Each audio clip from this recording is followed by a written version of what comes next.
So picture this. It's the 1950s. The world is still figuring out this whole atomic energy thing. The United States, in a moment of, let's say, optimistic sharing, launches the Atoms for Peace initiative. It's like saying, hey everyone, this nuclear power is amazing. Let's all use it for good stuff, like making electricity, not, blowing each other up.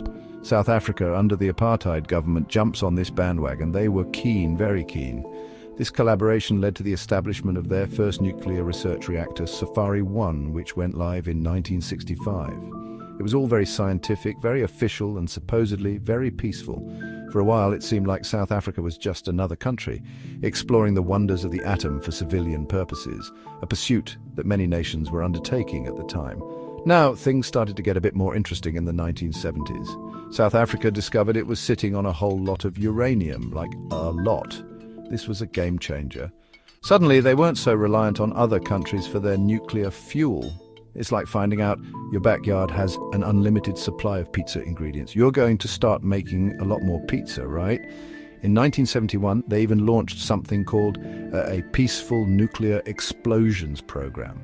The idea, they said, was for mining. Yes, using nuclear explosions to dig big holes. Whether that was the only plan, well, that's where the story takes a turn. This domestic uranium supply gave them a significant degree of autonomy in their nuclear ambitions, reducing external dependencies. The shift from peaceful to pointy really kicked off around 1977. The apartheid government was feeling the heat, both internationally due to its racist policies and regionally. They were worried about communist expansion in southern Africa. It was the Cold War after all, and paranoia was the fashion. So the thinking in Pretoria apparently went something like this. What if we had a really big stick, a nuclear stick? This led to the military application of their nuclear program.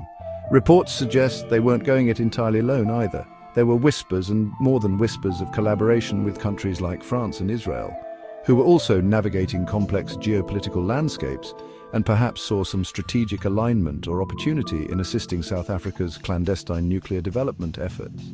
The whole operation was incredibly hush-hush. We're talking top secret, need-to-know basis, only a handful of people knowing the full picture. Think of it like a surprise party, but instead of a cake, it's a nuclear device. Britannica notes that about 1,000 people were involved in the broader program, but only around 10 individuals knew all the intricate details of the weaponization aspect. J.W. de Villiers was the man reportedly leading the development of the actual explosive device. They were designing a gun assembly fission weapon, similar in concept to Little Boy, the bomb dropped on Hiroshima.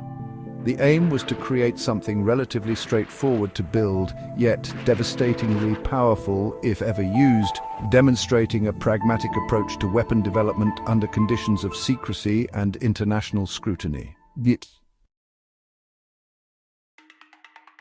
By 1978, South Africa had cracked the code for producing highly enriched uranium, or HEU, which is the key ingredient for a certain type of nuclear bomb.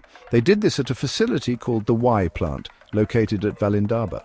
This wasn't like baking a cake. It was incredibly complex and, of course, super secret. Producing HEU is a massive technological hurdle for any aspiring nuclear state.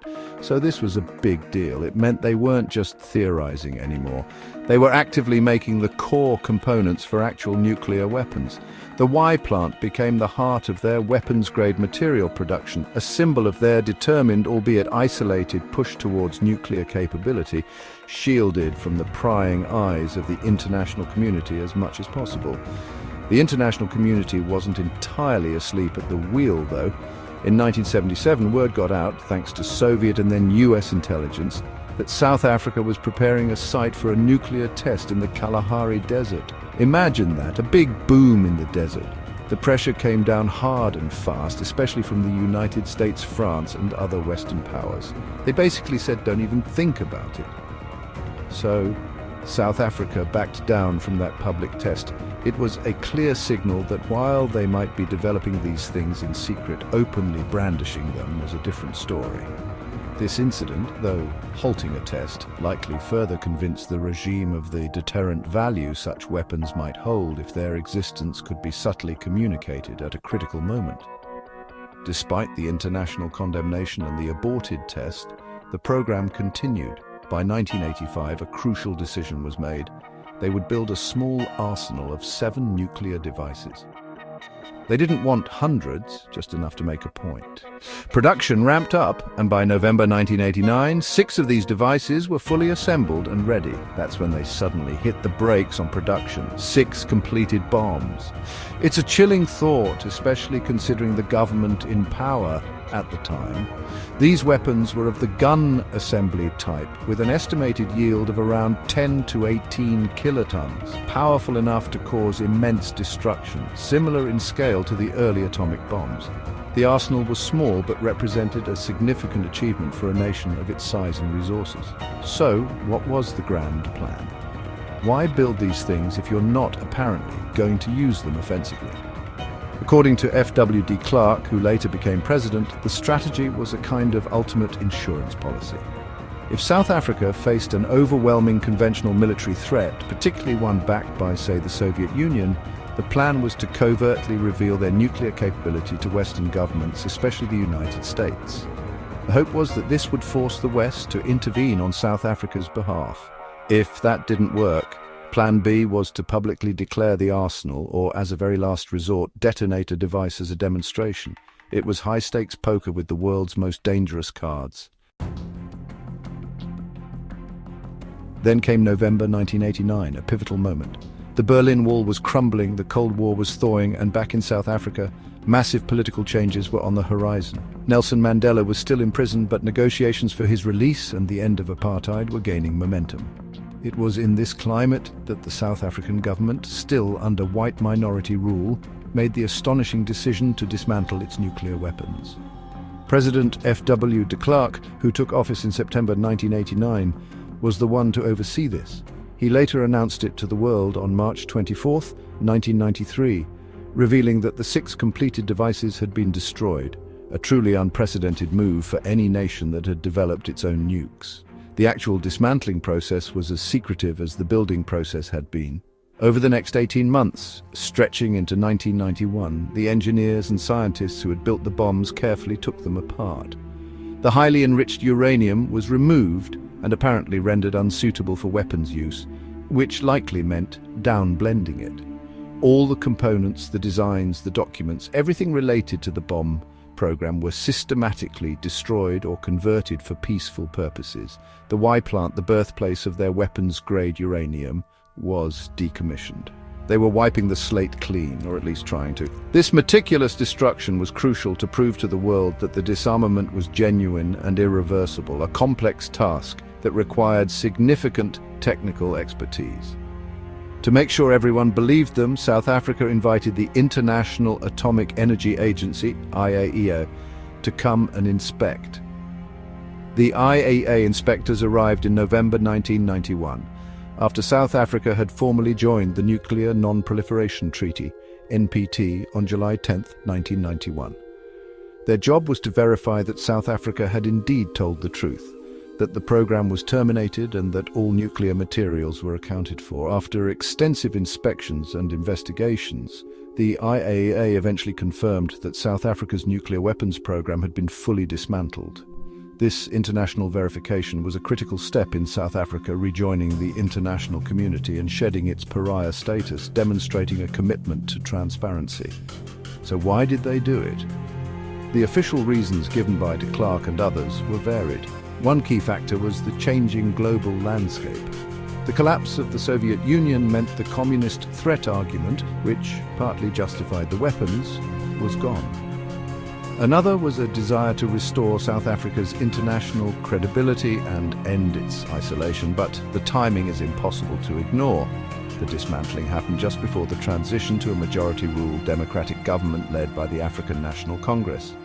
Many believe a primary motivation was to prevent these powerful weapons from falling into the hands of a future black-led government, a government the apartheid regime had oppressed for decades. It was a complex mix of strategic recalculation and arguably a deep-seated mistrust of what was to come.